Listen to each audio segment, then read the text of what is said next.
That's how we grow as a society, though. That's how we become stronger and more united as a society, by understanding each other. You're listening to Good is in the Details. I'm Gwendolyn Dolske. And I'm Rudy Salo. And this is the podcast where we learn what we didn't know in the spirit of Socrates. And our guest today, I read her book. It's a children's book called A Good Kind of Trouble. I absolutely fell in love with it, and I had to reach out to the author because I also found out that this book was on a banned book list in school libraries. So I wanted to somehow navigate this conversation. Not all school libraries. Not all school libraries. We do need to, in certain places in this country that are of a certain color, which, we don't want to get in specifics. Okay. But yeah. Well, Texas. All right. Well, I'm going to go ahead and put it out there. You said it. You said it, not me. You said the T word. I did not say the T word. I didn't say the T word. You said it. I reached out to her because I enjoyed the book so much, and I wanted to navigate this conversation in a very careful way where we were able to highlight the achievement and the beauty of the book, but not neglect the politics of it. But I also don't want to get the politics. I mean, by politics, I mean being banned, but I didn't want to talk about the banning process so much that it eclipsed the discussion of her book. So we have an absolutely lovely conversation. She talks about growing up and there were no main characters or female main characters who were Black. And she wrote this book. It's also for her daughters. It's extremely charming. You've got all of the childhood angst in there, but it does take place with the environment of Black Lives Matter. And that was probably that's probably what made it onto the banned book list. And we even asked her, I asked her, do you think the people who wanted to ban your book actually had read your book? And she says no. And I am in full agreement because it is just absolutely sweet, adorable, and timely. And the way that she handles the issues of today is in a very caring and lovely manner. It's in an educational way, and it's in with grace. And she is very much aware that she has a young audience that she is writing this for. I think this is for everybody. Yeah, I during the episode, I spoke about a passage in the book that spoke to me as an Arab American, growing up in the United States and having my own angst and dealing with my own issues. But there was this one passage that was written beautifully that I point out as to, oh my gosh, like I could totally take that in as my own kind of an experience. I'm not going to give it away. I mean, I think I read part of the passage during it and just kind of tie it into, hey, that experience that you're explaining in your book, which was unfortunately banned, me as somebody of I don't know if Arabs necessarily of color, but we're definitely some kind of a unwanted minority, it could relate to and I thanked her. I said, thank you for writing that passage. It really meant something to me. So it just kind of goes to, some of the themes that we talked about when we had Tom Keefe on the show, where we're all allies, right? Those in the minority, those that are struggling with these issues, we're all allies and we got each other's backs. And I really felt that during this episode, and in particular for this book that was written. Lisa Moore Ramee. I want to make sure that we say the author's name. I had written to Lisa and I said, this is a book that I would want for my daughter to read. So I am really grateful that there's authors like her out there. And I also just want to give a heads up that she won a Walter Dean Myers Honor Book, a School Library Journal Best Middle Grade Book, an NPR Best Book of the Year. It's incredible. So yeah, she has tons of accolades for this. And it was her first children's book too, that she put out there. She's got 2 more. Maybe we're going to get her on the pod again. I hope so. And I hope some of our readers will go out and buy it, because she specifically says on this episode that this book banning has affected her sales. We get into this. Yeah. All right. Without further ado, we're going to talk about A Good Kind of Trouble. I'm so excited. Okay. I'm so giggly. I think I just genuinely enjoyed your book so much. Just as I was reading it, I was thinking about my own angst at that age. And I think you captured it in such a sweet way that would also be really, really helpful for young people who are reading this. Just to know the conundrums that you have with friends, the crushes, the trying to go out for sports, that all of that is normal. And that's all part of adolescence. And it all works out. You've got some really great characters who are mentors and kind of help things along, like the track coach. So I guess this is your first children's book, correct? Correct. What was that process like? Like, what brought you to say, I'm going to sit down and I want to pen this? Did something happen and you thought, this is a story that I've been working with and that's been in my mind and I want to write it? It's interesting because when I first sat down to start writing a novel, it was not a middle grade novel at all. It was an adult horror story because I was a huge Stephen King fan, still am. When you want to write something, you tend to write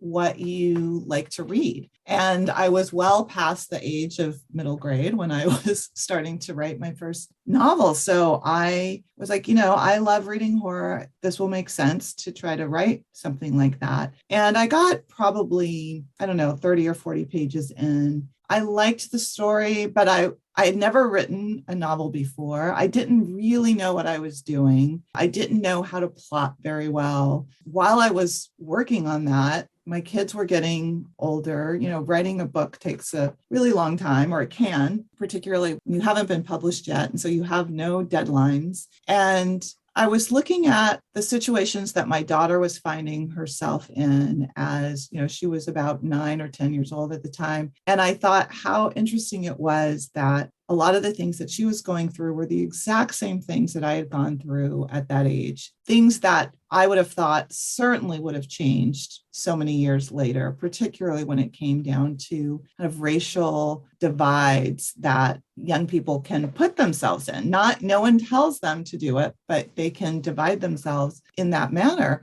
I thought, well, this is really interesting. I was a huge, huge reader growing up, and I loved books about all sorts of things, but I loved books by Judy Blume that focused on issues about friendship. I thought, maybe I should try my hand at writing for a different audience and just see how that goes. And when it started off, it was a little bit more autobiographical than the book ended up being. And it just was so much easier to write. I think partly too, since my daughter was reading books for that age group, I was reading a lot of books with her for that age group. And so I could really see how those books worked, what the voice sounded like at that age. It felt important. There weren't hardly any books, like none that I could find where there was a Black main character. And as a Black mom, with a young Black daughter, I thought it's too bad that she doesn't have books that show her.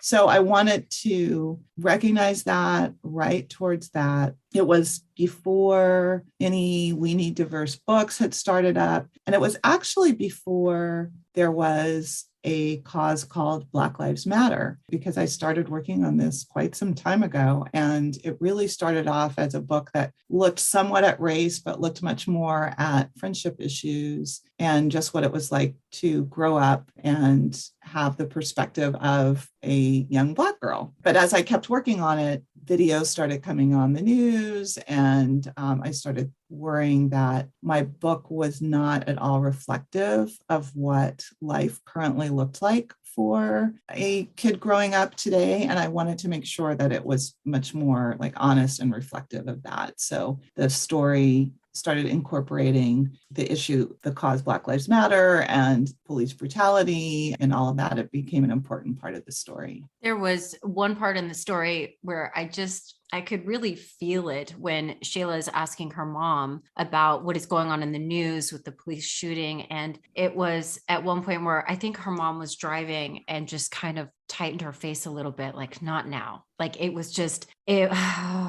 I just felt the amount of pain and emotion that the mother must have been feeling. And then Shayla, the main character, just not comprehending. And I think there's something with that innocence that you put in where the child can clearly see a problem.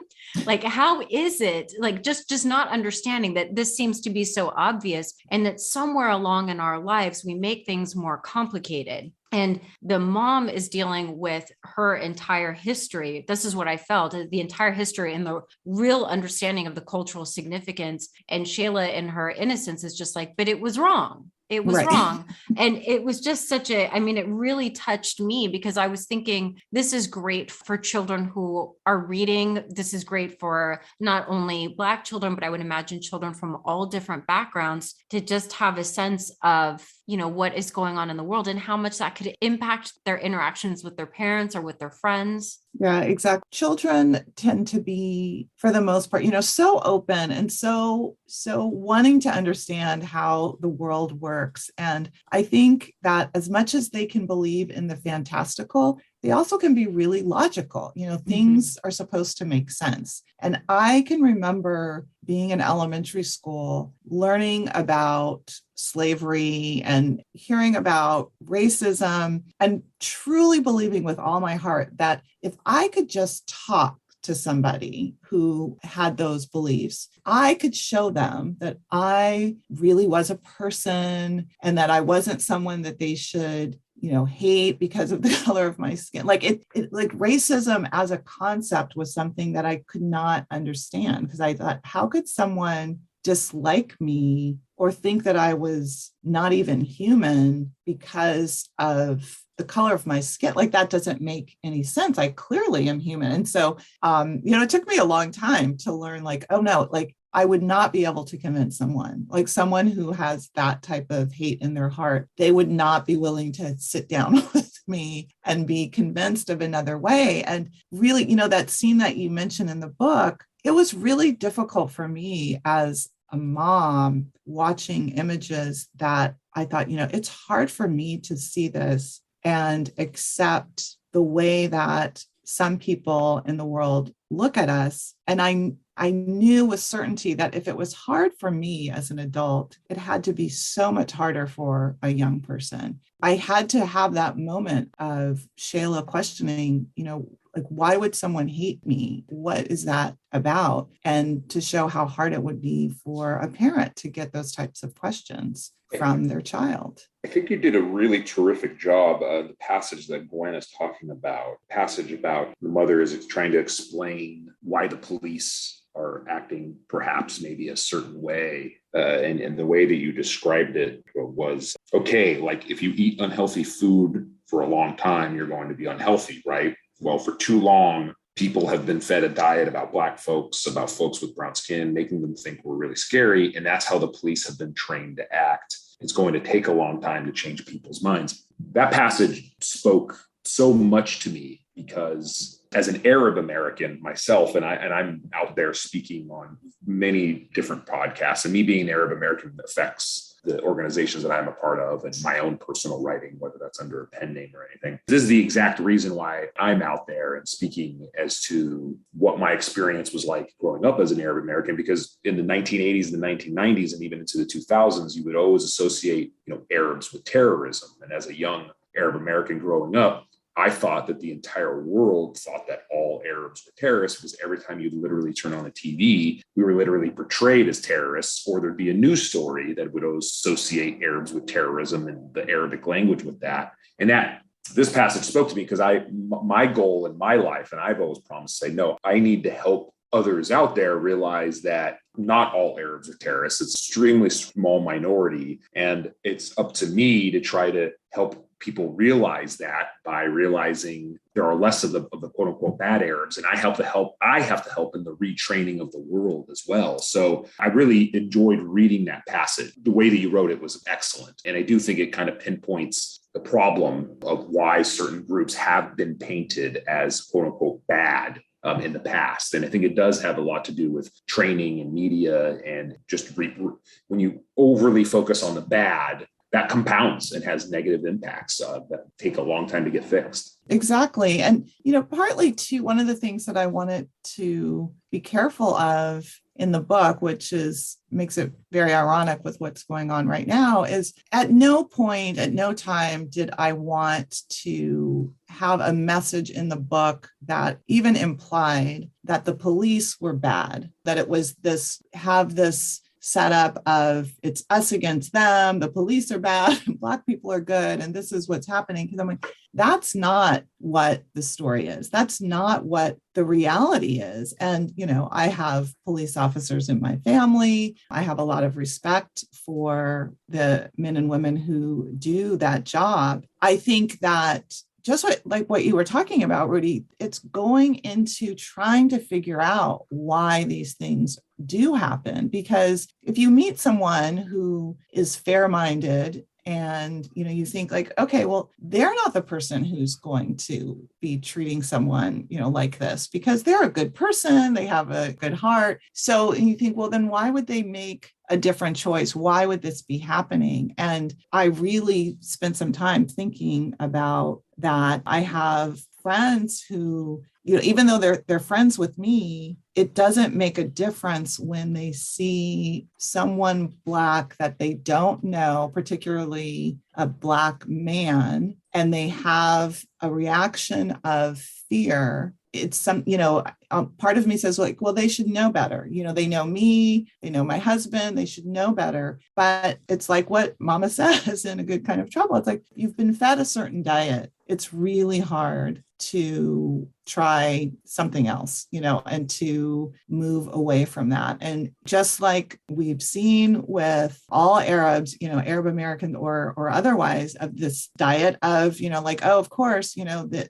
it must be a terrorist. It's like, well, yes, because every movie showed that to be true and played into that complete falsehood. If people don't know anything else, then they just go down this path of thinking it must be true. I've always seen it that way. I've always seen this to be the case. And they don't even recognize that it's like, oh, but you only actually saw that to be the case in fictionalized accounts. Yeah. I mean, in fictionalized, as well as, quite frankly, the news of the 80s and 90s. I mean, and the reality is there were plane hijackings, there were terrorist acts, and they were done. We didn't have the corner on terrorism, but what was getting reported a lot were Arab terrorist attacks. And so it's hard for anybody to disassociate those negative things when in fiction, whether that's television or whether that's in novels or whether that's in regular movies and TV shows and series and everything, where one particular group is always shown as the terrorist group,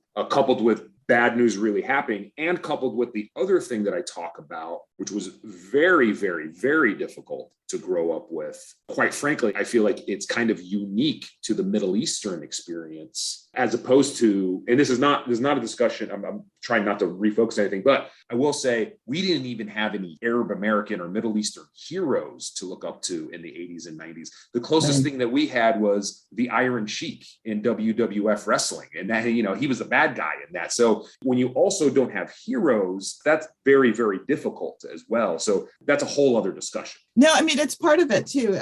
Go ahead, Gwendolyn. I guess there's something that something that's coming to my mind as I read this. And like I said, I got your book. It stood out to me from a banned book list. And so I guess there was a part of me as I was reading it, I was anticipating some controversy. And I was surprised because I'm like, it's not showing up. It's not showing up. And even the protest that she goes to, this comment about, I didn't realize how loud or how much noise silence could be. I'm sorry, I don't want to botch your words, but I thought it was such a beautiful thing where even the protests that are mentioned are extremely peaceful and they're powerful. So I'm thinking, where is the controversy? And as I'm reflecting on this, I am wondering about the buzzword white privilege, and that people have misunderstood white privilege to think that it is you walk around and people are just bowing at your feet and giving you stuff. But actually what it kind of like, I don't know if you remember Eddie Murphy from the 80s when he did that parody on SNL where he was walking around as a white man and people were just handing him stuff. It was very fun. Okay. But at any rate, that white privilege is really the absence of ever needing to think about race. And what your book has done is, in this really beautiful way, is you have this adolescent story, and that is part of the layer of adolescence. And I'm wondering if the reason why it is on a banned book list is because people want to deny that that would be part of an adolescent experience, because white privilege means that you grow up and you have all of the regular youth angst, but you're not walking around thinking about your race or the implications of that, as opposed to Shayla in this story. Yeah, I think you're absolutely right. I think that there is this idea, and someone, and I wish I could remember who tweeted it, because I can't remember if it was someone retweeting somebody else, but they made a comment, something of, when you are banning a book because you are trying to protect your child, then you need to think about the child that you're saying doesn't need protection, like, the child that's being featured in that book, that somehow your privilege kind of outweighs the needs of that child. And I really take issue with this idea that, my kid is too young to have to think about these concepts. Because if you're white and you say, my child is too young to have to think about this concept, they're only 8 years old, why should they have to think about racism? And you completely ignore the fact that Black 8-year-old doesn't have that privilege, doesn't have the opportunity to say, like, you know what, I'm too young to have to worry about this, so I shouldn't have this in my books. It just doesn't make sense that some children should have this protection and this idealized childhood free from any serious thought. And the other thing is, an 8-year-old, a 9-year-old are much more ready for these types of concepts than I think some parents give them the respect that they deserve. I also think that I was really careful. And I think that all the authors that I know, the middle grade authors that I know, we're really careful to understand the age group that we're writing for. So when I was working on A Good Kind of Trouble, I knew that there were some difficult concepts. Police brutality that's a heavy concept. Violence, any type of rioting or protest can be scary for a young kid. And I was really careful to keep certain things off the page. There's things that are referred to. We don't see any overt violent acts on the page because I didn't see any need to do that. What I wanted was to give young people and their parents a place to sort out some of those ideas and images, and to address the fact that young people are going to see these things. They're going to have questions. They're going to wonder why certain things are happening. Why not give them a safe place to have that conversation? It's frankly insulting to a parent of color for someone to say, your child doesn't need any protection, but mine does. Yeah. I mean, I was thinking the other day, my daughter is just a little over 2, and she was looking at herself in the mirror and she was just jumping up and down, just this pure awe and joy. And I was looking at her and I was just thinking, at some point we take that away. When you get older and you look in the mirror and you get critical of your image, whereas in her youth right now, that's not present. All she sees is herself and the pure wonderment and joy of seeing her reflection. And somewhere along the way, I know that gets chipped away. And I'm thinking about that in terms of what you're saying with the youth, that they are confronted with a world where, they're being bombarded with a lot of images and a lot of stories about right and wrong and things. And you've approached it in such a gentle and sweet way that I think would be helpful for any parent also to read this along with their child. I just loved it. I mean, I do want to ask you something about a choice that you made that I thought was really interesting with these characters, with one of the interactions. And it was the Halloween costume where Shayla decided to dress like Black Panther. And the principal is so passive aggressive. saying, don't you think that it would be better if you took that off? I mean, but what I thought was really interesting, oh no, it was a little bit later with the armbands when the principal had called Shayla in for violating the dress code and wearing the armband, and her mother comes in to talk to the principal, and the mother is saying this is not a violation of the dress code. I think I'm very interested in your choice there of after we're like, yay, go Shayla's mom, and we're happy because Trask is problematic. And then Shayla's mom says, now I want you to apologize to the principal for not bringing this up in the correct way. What was going through your mind when you were making that decision for that's how that conversation was going to end? I thought it was really great. It did surprise me. It's not how I expected for it to go, but I liked it. I'm just wondering what was going in that decision. Yeah, well, there's a couple of things that were going on there. When one of the things that's really common in the Black community is this idea of we need to act better. We need to always make sure that, don't give them a reason, basically, is kind of the cry heard around our community of make sure you're put together, make sure you're acting right. Don't give anyone a reason to think like you're one of those other kind. Because of that, there is like this sense of, it made sense to me that like any Black mom going in is going to be, on one hand, being very protective of her child and making sure that things go right. But at the other side, being like, I don't want anyone to make the mistake that I have any disrespect for rules or that I don't have an understanding of how things are supposed to work. And I want to make sure that they see that I am raising my child correctly. And so that's what's happening in that moment. Plus, Mama does feel very strongly of that there is a right and wrong way to do things, and that maybe Shayla might have not have had success if she had tried to talk to the principal, but that is something that she should have considered, in Mama's opinion, at least. So I wanted it to be clear. I also wanted to be careful that I didn't try to imply that the principal was like a complete villain that needed to be taken down. And it's interesting because I did a school visit at an elementary school, and the principal was there at the visit. One of the teachers asked the question. She's like, do you consider the principal a villain? I hemmed and hawed a little bit because I thought, on one hand, if there has to be a villain in the story somewhere, she comes the closest to filling that role. At the same time, it's sort of like what I said about the police officers and having been served a certain diet, is that here is an administrator who is trying to do her job, who has certain beliefs and understandings about what makes a school run well and what makes a school not run well. Some of her decisions are problematic and come from a place of ignorance. That doesn't make her a bad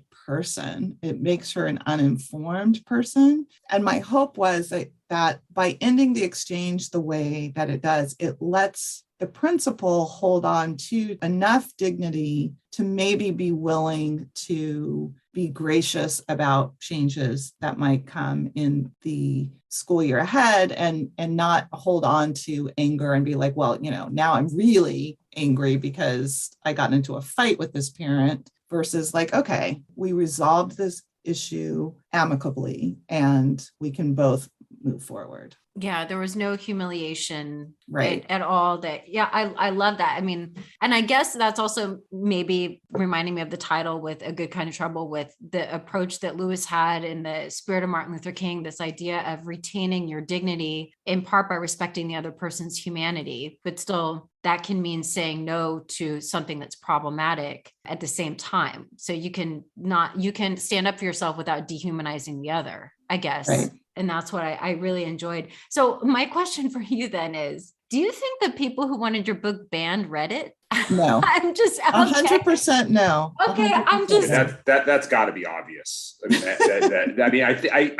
I'm sorry, I don't mean to interject myself here, but from where my studying of the book ban is, the vast majority of them either were not read in their entirety, or a simple sentence or a passage was taken completely out of context and then that was blown up. That's me kind of generalizing, but my opinion is none of these books really were read. This is, I mean, okay. So Lisa, I was expecting something juicy in here and you gave me a sweet, sweet story. I'm like, it reminded me of my dad would say that every Sunday at church in the bulletin, there would be a list of the movies that Catholics were not allowed to see. And he said, that's the list we looked at to see what we were going to watch. So here I'm looking at that's fun. Wait, I'm sorry. Is that a true story? That actually happened? Yeah. At your church, No, my dad. But wait, where was this list? In the, when you go to mass and you get that bulletin as you leave, there used to be like a list of movies that Catholics were not supposed to see. No, I'm sorry. I did not know that. I went to Catholic school my whole life. We did not do that at my Catholic school. Well, this was my dad though. So this would have been in the 50s. Oh, okay. Got it. 50s Okay. Got it. Wow. That's fascinating. But do you remember when the movie Dogma came out though? The Catholics were told not to. Oh my gosh. Yeah. I do remember that. I had to see it. Right. Rudy, were you a good Catholic boy? I did. I waited till it came out on video. I was like, when it was free on HBO, I was like, okay, I didn't pay money for it. So yes. Okay. Well, all I'm saying is that if you're, when I saw that this was on the banned book, I'm like, I'm looking for something juicy. And Lisa, that's not what you gave me. You gave me a sweet, inspiring, thoughtful story. And something else that I thought was really beautiful was when it came to participating in Black Lives Matter or this awareness, and Shayla is sharing the armbands with her friends. And a couple of her friends say, but we're not Black. Are we supposed to wear it? And I really loved that it was like, yes, you can. This is when we're saying Black Lives Matter, this does not mean that it is only for people who are Black to recognize. This is something that is in the spirit of humanity. This is a connecting force, not something to drive people apart. Or is that fair to say? Right. No, yeah. I mean, I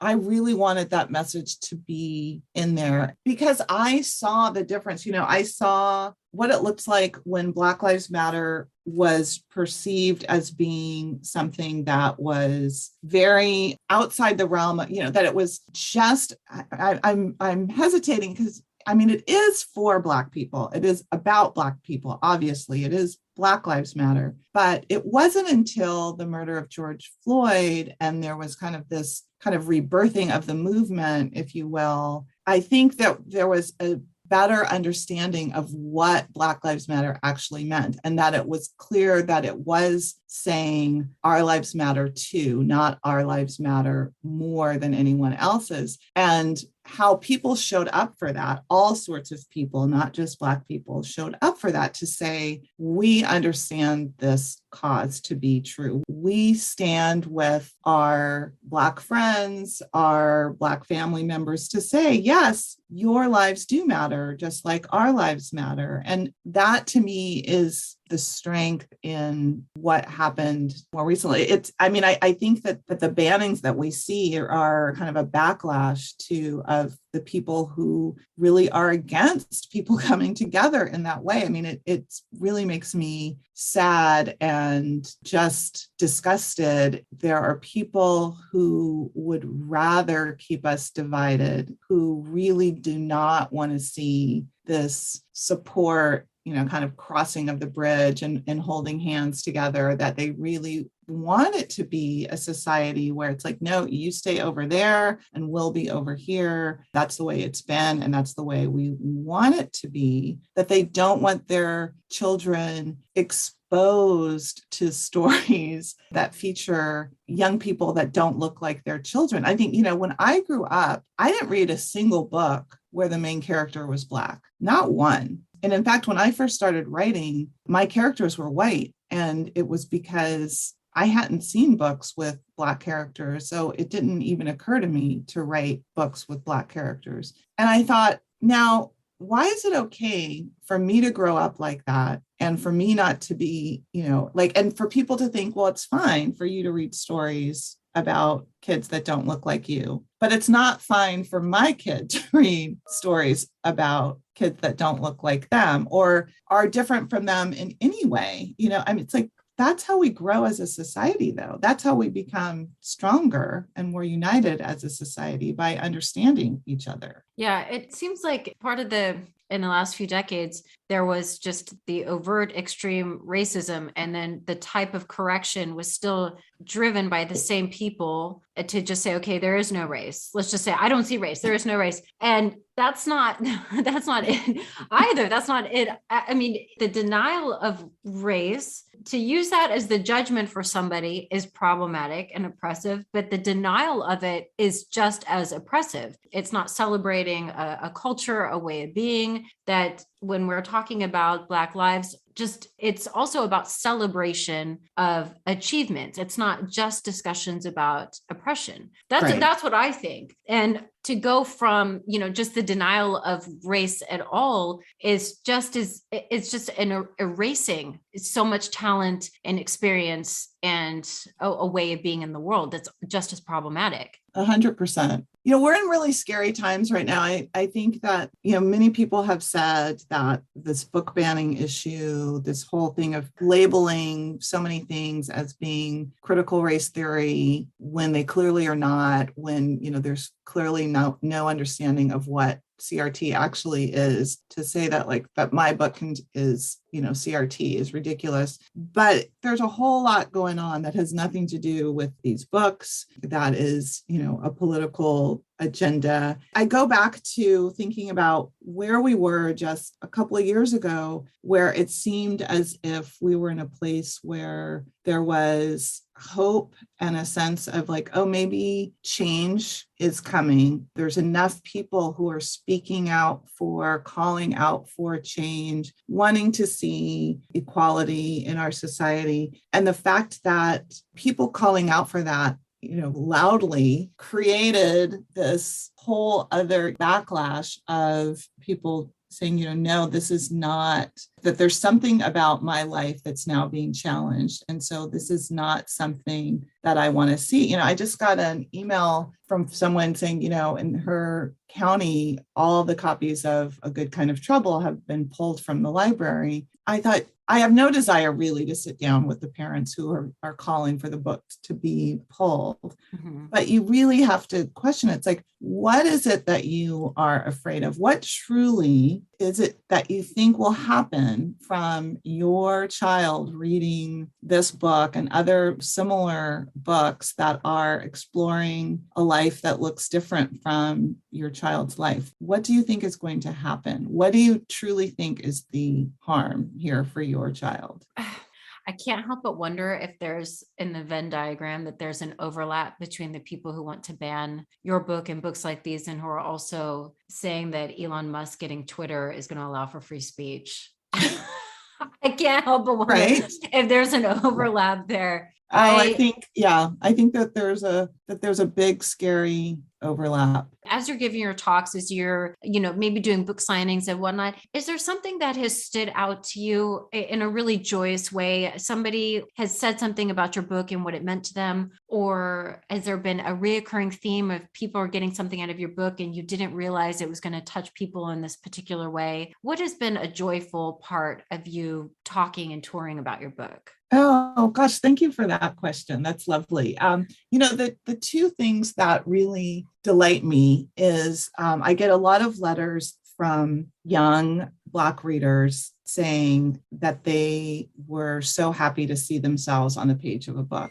That was my primary reason for writing the book. And so knowing that I'm reaching those kids and that they are seeing themselves and have the opportunity to read a book that they can hold close and be like, oh my gosh, here I am fully represented in a book, just means the world to me. But the other letters that I get that I equally, hold with joy are from white readers, usually parents, more so than the kids themselves, who say, I really didn't understand Black Lives Matter. And then I read your book and I get it now.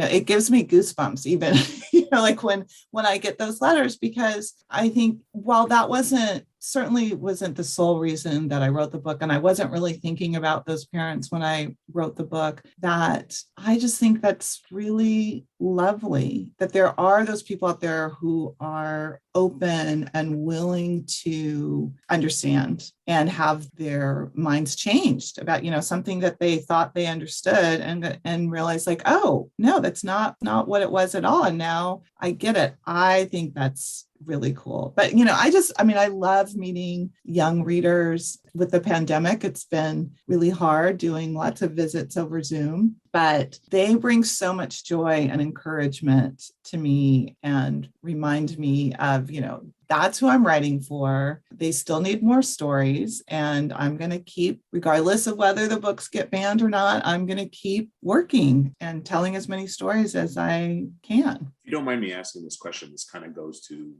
back to Gwen's allegory about her father in the Catholic movies. I'm not trying to be, I can see how this question could be misinterpreted, but since the book has been banned, quote unquote, have you found that there's been your search engine optimization, if you track that, has risen? Have sales risen? Has this actually been a good thing for the book? Now, it's not a good thing ultimately because it's not getting into the hands of the people that should be reading it and everything in those places, but has there been a spike in searches and sales? Actually, no. I was really hoping that would happen. I thought, maybe I'll, see some great big spikes, or something. The problem, there's lots of problems, but as far as something like this turning into sales, the reason why that doesn't work with middle grade and younger books is because children aren't the purchasers. It is parents who are the purchasers. Although, Gwendolyn, you said, you got the book with what's going to be juicy in the book. You let me down. Which I'm so pleased that you did. But for a lot of parents, you have all these choices of what books am I going to get for my kids? A lot of parents aren't going to gravitate. It's like, well, let me make sure that I get them the books that are banned, because there's always going to be a small question in their minds of maybe there is something objectionable in that book. Maybe there is a problem. So there's so many books that aren't banned. I can get my kid one of those books. What's really awful is that for the types of books that I write, I so need support from librarians. Those are the people who are doing the hard work. I love librarians to death. They're the ones who see a kid come in and recommend just the right book for them. Okay. If the books aren't in the library, then that's a book that they're not recommending to that kid. If the book's not on the shelves, they're not telling the kid that they should get that book. And they're really caught in a really horrible place with parents calling for these books to be removed. So yeah, sadly, I wish I had a different answer for you, Rudy, but sadly, no. Our books just kind of quietly disappear. They're not in the classroom, they're not in the library, and kids don't find them. That's very interesting because we had another author on here, and I think you explained the differences perfectly. I think that book was geared more towards young adults, whereby those young adults probably have some control over the books that they can purchase and they could search. And whereas yours, because it's geared towards really, kids that don't have the money to get a hold of these books, and they would primarily get them through a library. That's interesting. That's a very interesting explanation there. So I automatically would assume that you were going to say, yep, there was a spike. Yep, everything was great. And I'm glad that you said that there wasn't and that you have been impacted on it. Because I am still of the belief of, any kind of news is good news, even in sales. But this was very helpful that this is damaging and it's not getting to the hands of people. I see at the beginning here all sorts of awards that this book has received. NPR Best Book of the Year, Kirkus Best Middle Grade Book, a School Library Journal Best Middle Grade Book. What other kind of accolades or awards has this book received? It was really well honored. And it received the Walter Dean Minor honor. Yeah. It was one of the honor books. That was something that meant so much to me because it just kind of made the statement in my mind of like, okay, you're doing exactly what you wanted to do with this book. I mean, when you start off writing, I mean, this was my debut, and I was really unfamiliar with how publishing worked. I didn't know anything about lists or stars. In fact, it's really funny, the only thing I knew about stars was, things getting like a 5-star review. And so when my publisher wrote to tell me like, oh, you got a star from Kirkus, I was like, oh, I got 1 star. Like that sounds that isn't that bad? Like only 1 star? That's usually, and it's like, oh, no, like a starred review versus not getting a star, that's a good thing. So I had a lot to learn when I started this journey. I wonder sometimes now, it's like, oh, is the fact that the book did really well when it came out, is that part of the reason why it's now being the focus of this movement to ban it with all these other books? I mean, I guess you don't ban books that you don't hear of, but I've been really honored and privileged that the book did come out to a really good reception. It made me feel as if it was the type of book that people were ready for and wanting. I don't know what the future holds for publishing. Publishing is in such a huge state of flux right now. It will be interesting to see whether or not publishers continue to encourage and buy books that they know could potentially be banned. Oh, that's an interesting question. Have you heard anything, from publishers about what the reactions are to this? I mean, obviously publishers want to publish books and get them in the maximum amount of hands, maximum places, but have you heard anything at all about they will be giving a second look? I haven't heard anything like that. I mean, my publisher is very supportive and feels badly about what is going on, but publishing is a business, so for every book like mine that they're publishing, they're also publishing books on the other side from people who are writing books about why we should be banning stuff like this, and those books sell too. So they're going to publish what sells. If books that are getting banned, if it seems like the sales for those books are going down, then I would say yes, that they will stop publishing books like that, because it's a business, but they're not doing this for charity, nor should they. I mean, I understand that, it is a business. They are not publishing like we think people should read books like this. They are publishing books that they think people will buy. Yeah, it's expensive. I mean, and Gwen knows this too. I think she's in the same boat. We're both self-published authors, and we know how expensive that is and how impossible that is because we don't have the resources of a publisher. And you have to respect the publishing business as to, hey, look, like they're putting a lot of their resources and their own equity into this. Like they need to get paid back and then some, so they can publish more books. So it's difficult. Yeah, this book banning thing, that really is probably where it's going to play out as to whether there's going to be an impact in publishing. That'll be interesting to see. Hopefully, fingers crossed, your book does start to spike in sales, and I completely understand. And sorry that you're going through this, though. As Gwen said, there's no reason that this should have been banned in any way, shape, or form. Yeah. Is your other book something to say? Are you working on a 3rd book, or how many books have you published? And does this theme of what it is like to be a Black adolescent, does that weave its way in your other books as well? My main characters are always going to be Black characters because I feel like, as a Black writer, that makes sense to me. I have 2 books out, A Good Kind of Trouble and Something to Say. And then a 3rd one comes out later this year. It's very different. It is also middle grade. It's called Map Maker, but it is a fantasy. It's a complete departure as far as, a book that's looking at some social issue, because it's fantasy and it's much more, the world is bigger. There's more than one world, and it's the villain, it has nothing to do with, a societal villain. It's imaginary villain, but which I loved. I have to say, I had so much fun writing something that was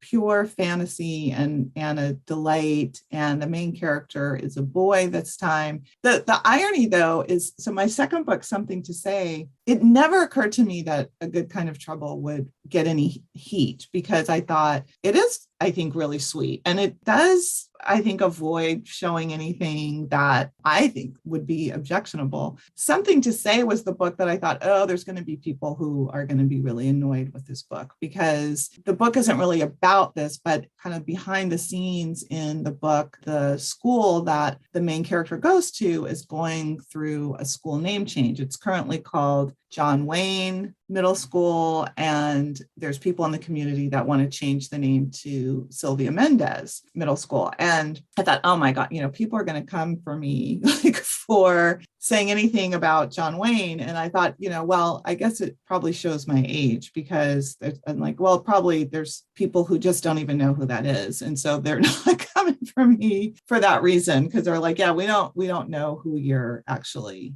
not attacking, but just shining a light on some of the comments that he made. That was the book that I was worried about. And that so far, and now maybe it's because it came out during the pandemic, it did not receive a lot of the noise that A Good Kind of Trouble did. I wasn't able to kind of tour with that book because of the pandemic. So it could just be that people don't even know that it's out there, but no one has objected to that one. And so we'll see what happens when Mapmaker comes out in September, to see whether or not people will think that there's any issues in there that are saying something about society. I don't think so. Or saying that, they don't want their kid reading that book. That will be interesting. I think that if there's people who protest against that book or want to ban that book, it'll really shine a light on the fact that this is driven by racism and not by any fear for protecting their child.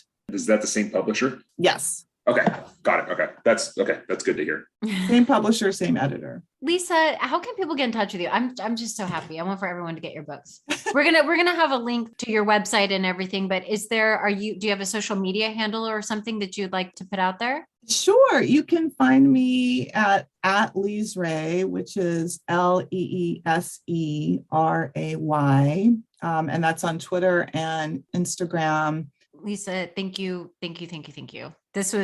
I'm so glad we got in touch. I'm so glad that when I reached out, you said yes.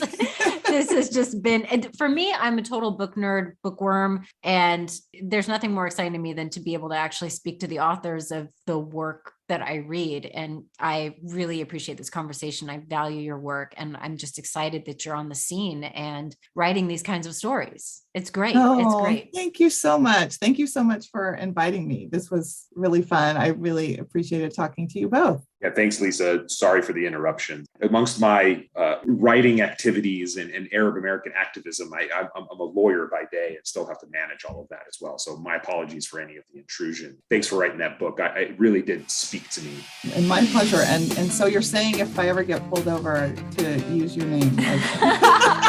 Sure. Yes, actually, yes. That probably won't get you into any further trouble. But just say that Rudy Salo, and then they'll just start giggling and let you know. That's what should happen. If it doesn't, well, then, That's awesome. Good is in the Details is produced by Dr. Gwendolyn Dolske and Rudy Salo. If you're listening on Apple Podcasts and you're enjoying the show, scroll down to the bottom and hit that 5-star review. Or take a screenshot of your favorite episode and tag us on Instagram, Good is in the Details Pod. And if you'd like to sponsor a show, or if you have any questions and want to reach out, you can contact us, goodisinthedetailspod@gmail.com. We're also on Patreon. If you want extra content and how to support the show, join our book club. We're at patreon.com/goodisinthedetails. Okay, until next time, bye.